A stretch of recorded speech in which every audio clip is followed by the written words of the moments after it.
happy birthday ulit. Katapos na yung parapol natin, bale 9.3 million pesos ang pinamigay nyo. Nung original yun, 7 million. Parang ginanaan ako kanina, nagtagda ko 2 million, so 9 million. At para sa mga nagpuyat, 300,000. So total of 9,300,000 ang pinamigay natin kanina. Bakit hindi sinagad sa 10 million, sir? Bakit hindi sinagad sa 10 million? Hindi, tulog na sila eh. Ang hirap pang gising. Oo. Okay. Sir, congratulations. Parte kayo ng Uteking kanina at na-open na yung pinangalan sa inyo, Chavit Coliseum, sir. Anong pakiramdam natin, sir? Well, masaya naman ako dahil most modern daw. Retractable yung mga buwan. Yung pag-basketball, retractable din yung flooring. Yung kahoy o mga iba pa. And LED, umiikot. So,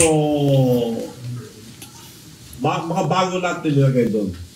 Pati mga Samsung, bago lahat. Yung mga nilagay din ng mga aircon, bago lahat. At according to Governor Jerry, the most modern in the Philippines. Dahil ang retractable ng mga upuan doon sa Isabela, pero manual. Pero ito automatic. So ito ang pinakamoderno na condition. Sir, magkano pinondo natin sa Coliseum po? Ha? Magkano po pinondo natin sa Coliseum, sa modern? Hindi ko lang. Nung pisang ko, mahirap pang probinsya ron eh. So, pinabayaan ko lang yung mga kaibigan kong naging governor. Yung iba, hindi na ako nakabalik. Okay. Gov, on the matter of your book po, no? So, na-publish na po yung libro po ninyo. So, would this be available po sa mga bookstores? And what will readers expect from your book po, Gov? Yeah, available sa mga bookstore. And they will translate it into 15 languages. Hindi lang English, English, Tagalog, Korean, Mandarin, at pati sa UAE, nagbigay din sila. Iba-ibang lengguwahe, 15 languages. So, ang libro na gumawa sa akin ay yung maalala nyo nung nagbaril ako ng pera dito, nag-trending dito na headline. Na-headline din sa Poland. So, may writer na tiga Poland, nag-interest yung mga tiga Poland, hinanap ako dito. Nung nakita na ako, pinakiusapan nila na pwede raw gawin ng libro ko, storya ko. Dahil nung hinahanap ako, nagtanong-tanong sila kung sino si Chappie Simpson. So, naging interest sila. Nag-interest sila para gawin yung buhay ko. Nung nakita nila ako, marami na napagtulungan, lahat na yata ng driver daw, kilala ka lahat ng mga driver, sabi nila, lahat ang sinakyan nila. So, naging interesado sila. Kung pwede namin gawin ang storya ng buhay mo, sabi, sige, pwede ako. Pero sumama sila sa akin. Pag nag-abroad ako, sumasama pa rin. Pupunta ko sa probinsya, sumasama rin. Habang, parang question and answer lang. Tapos, nagpupunta sila sa mga iba-ibang lugar para magtanong kung sino ako, kilala ko. So, gano'n sila gumawa ng libro. Okay. Sir, yung Chavit Coliseum, pundo yun ng RA 7171 as the father. Sir, paano nagsimula itong RA 7171? Gaano kahirap yung nilaban sa Kongreso to nun? Well, nung ginawa ko yung batas, after martial law, nagkaroon tayong eleksyon. Matagal kasi walang eleksyon. So, nung after martial law, nagkaroon ng eleksyon under sa kay gobyerno ni President Cory Aquino. Nagpunta ako sa Kongreso. Minsan lang ako nagpunta sa Kongreso, isa lang ang batas na ginawa ko. Walang iba. Yun lang excise tax ng sigarilyo dahil ang major industry ang Ilocos Sur ay Virginia Tobacco. At ang kabataan ko, bagong-bago lang yan, monopoly ng Amerika yan, Virginia Tobacco. Sila lang, sa Amerika lang meron yan. Yun ang main ingredient ng sigarilyo. Maraming tabako native, burley, Turkish tobacco. Ang Virginia tobacco is the main ingredient of sa cigarette, paggawa ng sigarilyo. So, Amerika lang meron yan. At nagkataon na meron sundalo na naging bilyonaryo dito na nagpaiwan. If you recall, ang pangalan niya Harrison Hill. Naging bilyonaryo dito. And siya ang nag-smuggle ng seed na papunta rito. At sinubukan nila itanim. Hinanap nila kung saan maganda lugar. Nagpunta sila sa buong Pilipinas. Luzon, Visayas, Mindanao. Ang nakita lang na lugar is dito sa Northern Luzon. Dahil yung Virginia tobacco, pag lumaki ang dahon, pag nauulanan, nasisira. So, hindi pwede itanim sa Visayas and Mindanao dahil unpredictable ang ulan doon. Dito lang ang pwede. Ilocos Sur, Abra, La Union, and Ilocos Norte. At kailangan long dry season. Kasi pag malaki na, pag naulanan, sira. Hindi naman sira, pero reject. May grade kasi yan Nagiging reject yung tobacco. So, mababang presyo ang reject na tobacco. So, ang grade grado ng mga tobacco ng araw, A, B, C, D, E. Pinakamahal yung A. A, B, C, D, E. And then reject. So, lahat yung na-mention kong probinsya, Ilocos Norte, Ilocos Sur, Abra, La Union, pwede sila magtanim. Kaya nung ginawa ko yung batas, pro-rata ako. Ibig sabihin pro-rata, kung anong tanim mo, yun ang share mo. Kaya nung ginawa ko yung batas, nagtanong sila sa Mindanao, Visayas, paano kami? Kasama ba kami dyan? Kasama kayo lahat yan mo. Basta magtanim kayo ng tobacco. Ng Virginia. Kasama kayo lahat. Pagtatanim kami, sabi nila, alam ko hindi sila makapagtanim dyan dahil masisira yung tabako. Ang alam ko, dito lang. So, pro-rata, kung anong produkto mo, yun ang share mo. Pero walang nakakaalam ang produkto bawat probinsya. Nung final ko yung bill sa Congress. Pag mag-file ka ng bill sa Congress, mahirap gumawa ng batas. Pag mag-file ka ng bill sa Congress, pag-approve, after so many questions sa mga committee hearing, dalhin mo sa plenary session para approval lahat. Approval lahat ng congressman. So, ibang number. Pag na-approval, dadalhin mo sa Senado, ibang number na naman. Pag ma-approve sa Senado, pagdating sa executive, sa presidente, ibang number na naman. Nagkataon lang, nung umakyat yung ginawa kong batas, kay Presidente Cory, 7171 ang numero. Hindi sinasadya yun. Nagkataon lang na maganda numero. Kung bakit maganda, hindi ko rin ma-explain. Pero nagkataon lang. Hindi mo pwede piliin ng number. Okay. Public Act 7171. Sir, I know this is too premature to ask, pero what's next for Governor, for you, sir? What's next? What's next for you? I mean, 2025 elections is over, 2028 is coming na naman, so it's too premature, but what's next for you, sir? Well, ako, continuous ang tulong ko sa tao. Hindi lang sa Ilocos Sur, kundi sa ibang bansa. So, tuloy-tuloy naman yung pagtulong ko.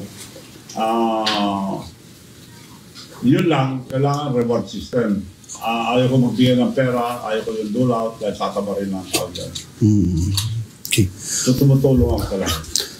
Sir, anong masabi niyo sa pamumuno ni Governor Jerry Singson dito sa Ilocos Sur at ano yung wish mo sa probinsya ngayong susunod na 3 years again, sir? Well, dahil ang Ilocos Sur, nung nag-umpisa ako, we are the poorest province. Dahil because of peace and order, mag-aalis ang lahat ng mga negosyante.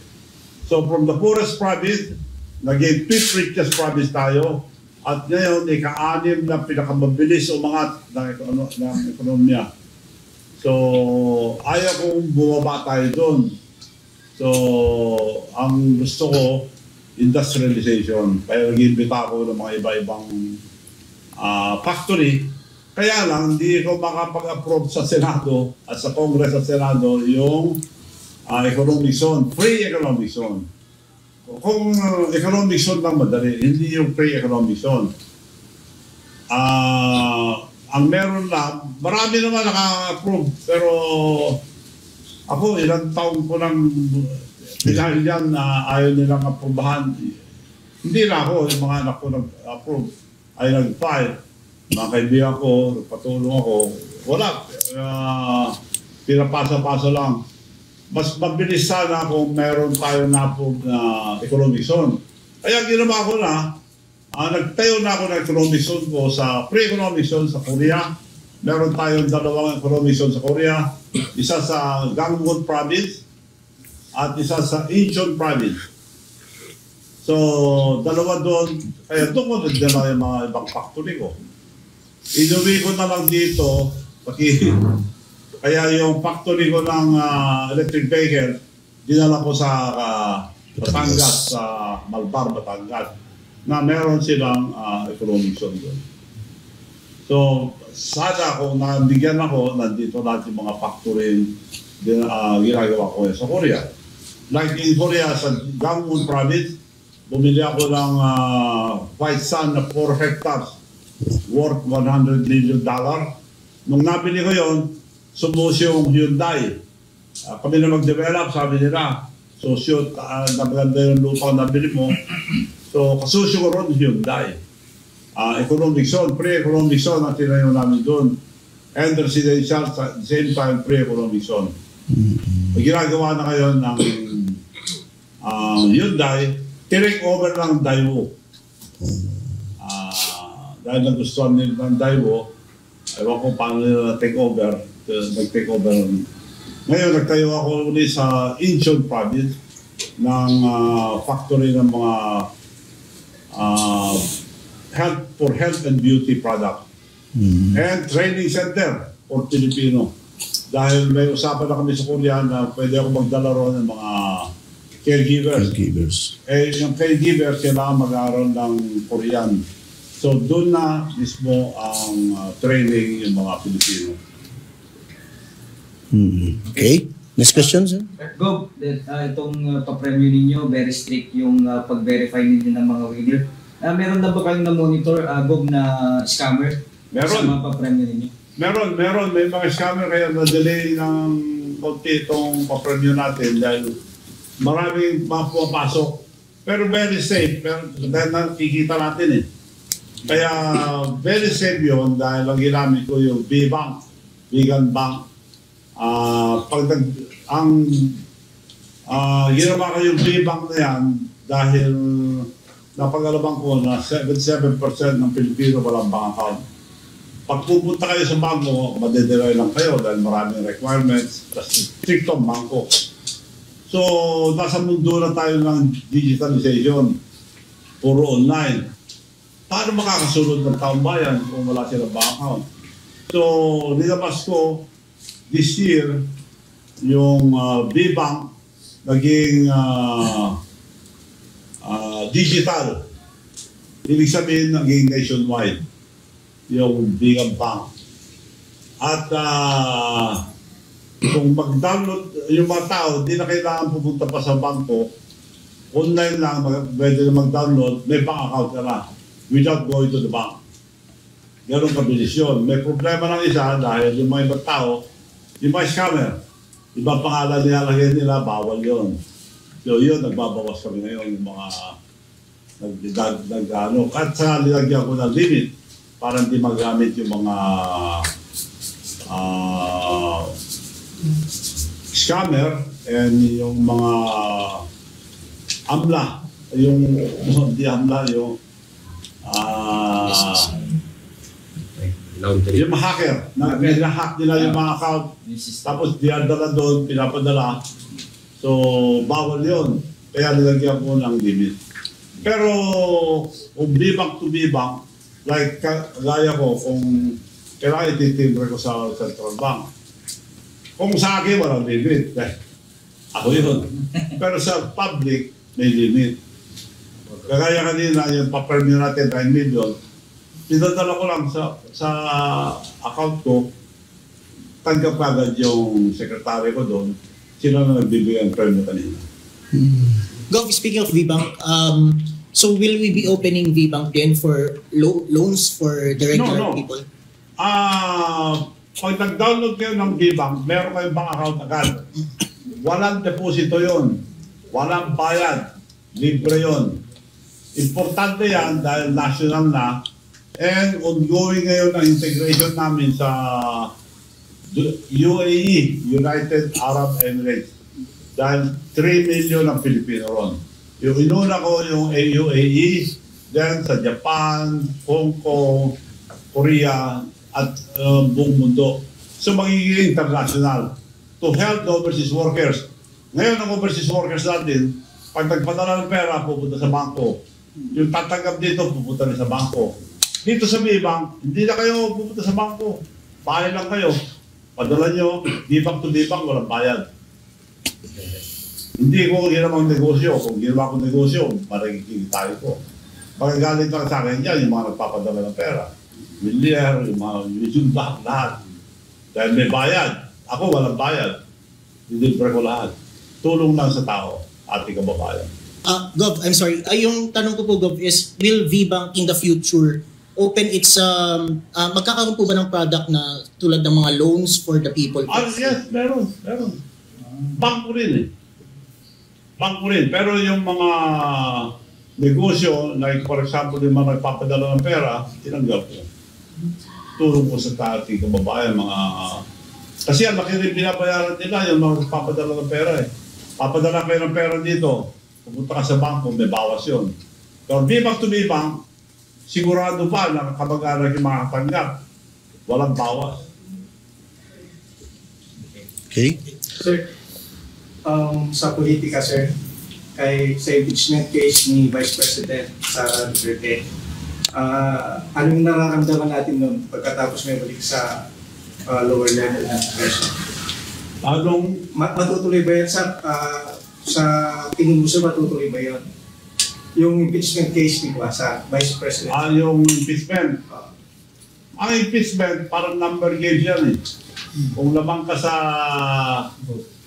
boto, hindi ka ba nanalo? Like ngayon, lamang sila sa Congress, nakyat. Pero kung sa Senate, kailangan lang ni Vice President Sara siyam eh. Importante na yung kanya. So, like si Trump, impeached si Trump, hindi siya natanggap sa Senate. So, ganun yun. Katapos bumalik, sir, kasi bumalik yata sa Congress. Pinabalik nga doon. Oo. Matutuloy ba yun sa Senado, sir? Patingin mo. Baka matuloy, pero kung hindi magbabago desisyon yung mga senador, wala rin mangyayari. Gov, since mayroon na tayong Coliseum, Chavez Coliseum, pwede kayang mag-host tayo ng international event, gaya ng international boxing, sir? Ay, oo, pwede. Eh, yun nga malaking bagay eh. Kaya matagal ko nga ang plano yan. Coliseum, dahil kailangan natin sa mga convention. Ngayon meron tayo yan. Ang mga hotels naman kailangan natin ngayon. At turismo natin. So, importante yan. Kagaya nung sinasabi mo anong araw, parang chicken and egg or kalesa kabayo. Kailangan kabayo muna bago yung karela. So, ngayon, nandiyan na infrastructure, like yung Coliseum, kailangan magtayo rin tayo ng mga hotels ngayon, accommodation. Yung kakuha, maski bahay lang, pwede na, yung bread and breakfast. Dahil sinubukan ko na muna yun noon, nung pa-convention ako dito, nung presidente ako ng Council of League, walang, hanggang La Union, hanggang Ilocos Norte kami naghanap ng hotel, kulang na kulang tayo. Kasi mali ako eh, yung kalesa muna bago yung kabahay ko. Wala na tayo hotel, nagpa-convention na ako. So ngayon pwede na. Di ba may plano din kayong magpatayo ng golf course dito sa Vigan? Sigurado yun dahil mga kasuso ko sa Korea, sila magtatayo ng golf course. At nagmamadali sila dahil sa Korea, mahal ang maglaro. Babayaran mo kung maglaro ka sa Korea. At marami na doon, hindi kulang na kulang. Nag-aantay pang tao matagal. Kaya mas mura kung lilipat sila sa Bigan, maglaro ng gold dito, kaysa mag-aantay sa Korea. Kaya sila nagmamadali, sila pa ang gusto mag-finance lahat ng bagong airport. Hindi na ako pumayag dahil babakbakin nila pong airport eh. Ako magtayo na lang kayo ng bago, pero yung luma namin airport, tuloy na yun dahil hopefully mag-adapt na yun dahil nagpunta na rito ang PAL and Cebu Pacific. Matutuloy na this year. Ngayon napahaba na natin yung runway. Okay. Sir, yung Chavit Coliseum, yung tabi noon nasa hotel. Yes. Oh. Yeah. Pag may mga conferences na malalaki nationwide, pwede sila mag-check-in na doon, sir? Oo. Open na. And then, kung mga iba, kasya. Pero like yung ginawa ko noon, yung convention ng Consumers League, kulang. So, kailangan pa rin natin. Pag nagkaroon tayo ng flight dito, siguradong dadami ang turista natin. At matagal ko sinasabi na kailangan natin ng develop ang tourism industry natin para umangat pa ang ating lalawigan. Gov, I think this will be last on my end, no? On my end po, Gov. So, you mentioned tourism po, kailangan nating i-boost. How about business tourism po? Does the provincial government of Ilocos Sur seeing na parang mag-venture out din po sa mga business process outsourcing, mga BPOs po na parang sa Ilocos Norte na parang may mga IT hubs na rin po, information technology hubs po? Lahat yan. Medical tourism at lahat, masyadong klase tourism kailangan natin. Okay. Sir, being the LMP Emeritus, naging congressman na si Apo JB sa Abra, mayroon na po bang consultation sa inyo, sir? Nagtatanong pa ako sa mga mayors kung sino gusto nila. Dahil ako always yung gusto ng majority, yun ang ayaw ko pipilit yung hindi nila kilala at yung ayaw nila. So, nagtatanong din ako kung sino ang gusto nila para mapag-usapan kung sino gusto nila mag-interview. Thanks. June 30, official na pong upo yung mga newly elected officials. So, any message po sa kanila? Yung? June 30 po, official na pong upo ang mga newly elected officials po. Bob, any message po na gusto nyo iparating sa kanila? Well, importante sa lahat, yung kagaya nga sinasabi ko lang noon, nabanggit ulit kanila ni Archbishop Marlo na transparency, sinasabi nga niya. Ako sinasabi ko niya nung araw pa, transparency, accountability, and dapat isang salita lang ang mga leaders natin. Yung kabilib-bilinan ko sa lahat, importante yung isang salita lang. Hindi pwede yung ibang sasabihin mo tapos ibang gagawin mo. So, hindi tayo aangat pag gagawin. Okay. So, kailangan natin yung totoo lang sinasabi natin. At in politics, you cannot please everybody. At ng politics, labanan ngayon yung may mga trolls na mga Fake news, sir. may mga attack dog. Tawagin ko. Hindi sila lumalabas. Atake ka lang dahil ayaw nila kita dahil mga attack dog doon, mga bayaran. So dapat nasa media kayo kung saan natin patulan yung mga trolls, mga hindi nagtatago lang. At hindi maganda yun. Kasi kung sinasabi, oy, masamang tao yan. Pag sinabi masamang tao, pinipick up lahat. Unfair naman yun sa mga hindi masamang tao. Sir, Marami kasi issue eh. Dapat yan yan. Like for example, to give you one example, black sun. Walang black sun dito sa atin. Tingnan mo, lumabas ng eleksyon. Black sun. Wala ang black sun eh. Bibigyan ko sa 2 milyon. Kaya ko nga eh. Wala naman. So yun ang mga issue na hindi totoo. okay. Kasi yung nag-trending din yung meron tayo dredging. Now, dredging, kailangan eh. Yung dredging, dahil kung hindi mo i-dredge yan, millions of years na yan, malalim noon ng Balawang, millions of years na yan, ang hirap nang makalakad yung bangka eh. So, kailangan na dredging. Nung nag-dredging tayo, matagal natin nantay ang dredging, na yung dumating, marami nang nagpunta dito, marami nang nalugi. Dahil nababagyo. Ngayon, meron tayo ngayon, umandar na, yun naman, yung mga nag-a-attack. Yan, black sun yan. Kasi nung ang nag-dredge ngayon, pinasamahan pa ng yung mga barangay dyan sa Kawayan and Santa, sinamahan nila hanggang Pasay. Habang naghatid sila ng mga materials doon, there was a time na nabagyo, nagpunta sa Santa, nasira eh. Transfer. Ayun ang nakuha na video. Black Sun, nagtatransfer ng Black Sun. Pero kung maniniwala ka dyan, hugi tayo dyan. Kailangan natin ang dredging. Okay.